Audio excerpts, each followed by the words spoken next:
Live from Fargo and serving you on TV, online, and on the go. This is Valley News Live at 5. We have an exclusive interview tonight with one of the victims of a drive-by shooting. Good evening and thanks for joining us tonight. A rural Bagley, Minnesota couple is lucky they weren't injured or even killed during a shooting yesterday afternoon. Their trailer home southwest of Bagley was hit by numerous gunshots. Police are asking for your help locating a red or maroon minivan with a silver or gold colored driver's side door. If you have information about the vehicle, contact police right away. Valley News Team's Neil Carlson was on the scene today and talked with one of the victims.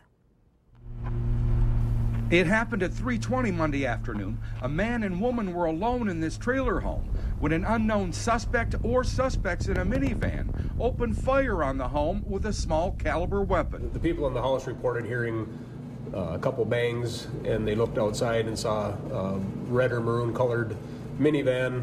It's a dead end road. So then the vehicle drove back heading east, and then they heard a few more bangs and then realized that their house had been shot at. This incident easily could have been deadly. The sheriff says one of the bullets went through the wall of the home and wound up lying on the floor next to the couch where one of the occupants was sitting. Watching TV. Okay. She was doing dishes when they came by and shot. Have any idea why somebody do that? No. Okay. I heard one of the bullets came pretty close to you guys. Oh, it came close to me. I was sitting right over there. In fact, investigators found 7 bullet holes in the home. At this point, no one seems to know what motivated the shooting. Gang or drug related or what's going on? At this time, we have no idea. I don't believe it's any gang related. We don't know about any other relation or why it would have happened, but we're still looking into that. The sheriff says this appears to be an isolated incident at a targeted residence, and the general public is not at risk. If you have any information about it or you see the suspect vehicle, a red or maroon minivan with a gold or silver driver's side door, the sheriff says do not approach it. Call law enforcement immediately. Near Bagley, Minnesota, Neil Carlson, Valley News Live. Now, if you have information about this case, call the Clearwater County Sheriff's Department. We've got the number on the screen. It's 218-694-6226. Well, after lots of sunshine out there today, we have a chance for some snow this evening, and it's going to get cold again. How cold will it get? Let's find out with Chief Meteorologist Hutch Johnson. Hutch? Stephanie, I have to tell you, how cold we get tonight will depend on that cloud cover that we just took a look at on the Skycam. Out to the west, it's cloudy, and that's where the best chance of snow will be. We're still enjoying a fairly pleasant 18 degrees with winds that have been pretty breezy throughout the afternoon hours. But when we look off to the east, the conditions out in Fergus Falls are also similar. Temperatures near 20, and it's 20 in Jamestown with light north winds. A look at the radar shows a band of snow from Dickinson into Mobridge, freezing rain to the south and to the west of that, light flurries in our westernmost counties as we talked about yesterday in the forecast. So this could cause slippery roads from the Devil's Lake Basin through New Rockford and Carrington into Jamestown this evening. Here's where I think things get the coldest. Our northern counties near Lake of the Woods, a wind chill advisory is in effect. For Fargo-Moorhead, here's the trend temperature-wise.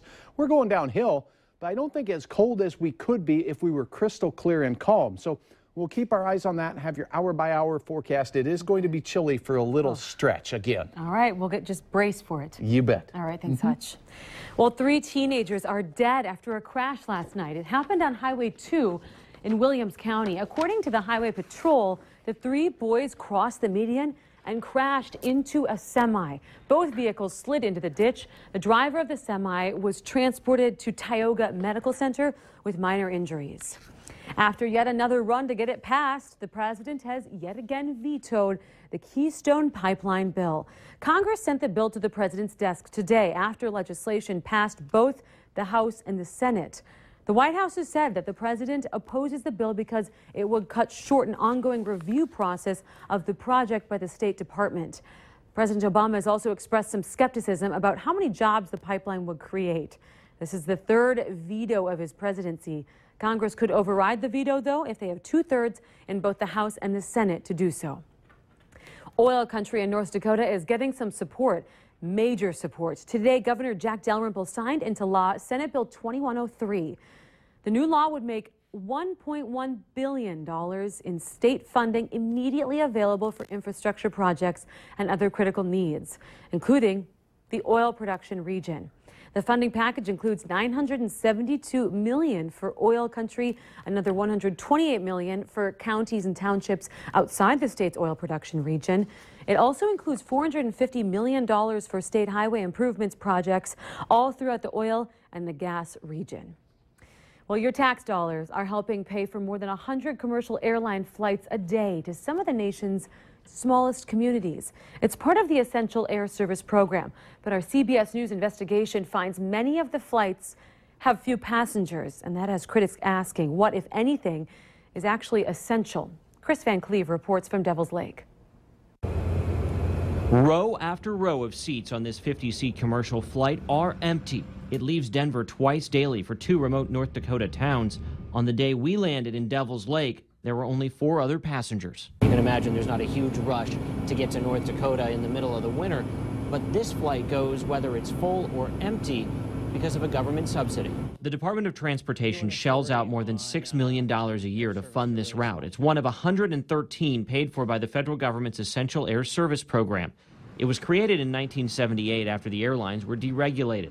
The idea was to make sure carriers continued serving rural communities.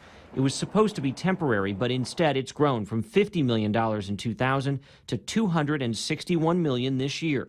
And government data shows on average 44 routes flew at least 2/3 empty last year, among them the flight to Devil's Lake. Mark Zimmer flew with us. How much time does it save you in your travels? Probably about 2 hours each way. Parking is a lot easier here. Mayor Dick Johnson estimates the airline service helps drive $10 million a year to the local economy. It helps drive that economic engine. It keeps us viable. Without that, we're just going to die off and fade away. California Congressman Tom McClintock has been trying to ground the Essential Air Service program since 2011. When we're having to make cuts in essential programs, to continue increasing the amount of money we're putting into this program is simply obscene. A flight between Kansas City, Missouri and Great Bend, Kansas carried just 523 people during a 12-month period ending in November, costing the government more than $2,700 per passenger. A small portion of the program funds flights inside Alaska as well. Congress has increased the requirements to participate in the Essential Air Service program and cap the number of routes, but all efforts to end the program have failed to gain traction on Capitol Hill. Starving, and on fire. This 5-month-old puppy was found barking for help while on fire inside a dumpster at the Red Lake Reservation. How awful. He was discovered and brought to the Act 5 rescue. They were able to treat his burns. The puppy is a husky mix, and the crew named him Phoenix to represent his recovery and rising from the ashes. You can help Phoenix recover. Donations can be made at Act 5 Rescue's website. When filling out the form, just make sure to type in the name Phoenix. And if you need help uncovering fraud or corruption or any issue in your community, just call our whistleblower hotline and we'll do our very best to get to the bottom of it. Call 701-237-6576. Leave your tip and a member of our investigative team will get on the case and go to work exposing the truth. A security breach is impacting thousands of North Dakotans' personal information. About 27,000 people in the state are directly affected by that Anthem breach. Names, addresses, social security numbers, and birth dates were all compromised.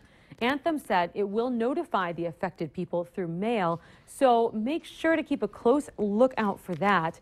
Any North Dakotans who are concerned about the security breach should review the steps for protecting personal information by contacting the Insurance Department's website. We have a link on it for you at valleynewslive.com. Just click on the hot button. The cost to go to school at a local college is a little more affordable for some, all thanks to a very generous donation from a local company and family. The CEO of Hebron Brick Company is donating $5 million to MSUM to help fund business school scholarships. The donation from Rodney and Carolyn Pasica is the largest in MSUM's history. Pasica says this gift is all about the students. I know the plight of the students that come out of here with heavy debt, and this is only a small part of being able to have some students come out of here without being overwhelmed with student loans. Well, MSUM's president says their business college will now be renamed in their honor as Pasica School of Business. Now remember to like Valley News Live on Facebook to follow stories like this and many more, as well as the latest news, weather, and breaking news updates anytime on your feed. Just search Valley News Live, like our page, and you'll stay informed throughout the entire day. Schools around the area are starting spring break as early as this week, and many parents are looking for fun activities for their students. Some places like Sky Zone in South Fargo are adjusting their hours to allow for more jumping time for kids. There's also museums that are open, including the Yumkamp Center. The Children's Museum will also be open, and a great place for kids to learn with some hands-on activities there. Everything here is educational, but we don't tell the kids that. Children learn through play, and we make playing and learning fun for them here. Now, for more ideas, head to valleynewslive.com and look for this story. Still ahead for us, we all know to be aware of protecting our personal identity. But what about our medical ID? How many Americans have been victims of this theft? We started our day with very gusty winds blowing through over 40 miles per hour. Some sunshine made things feel pretty pleasant today as we did enjoy the 30s once again. But the cold takes hold. Details in your hour-by-hour forecast are next.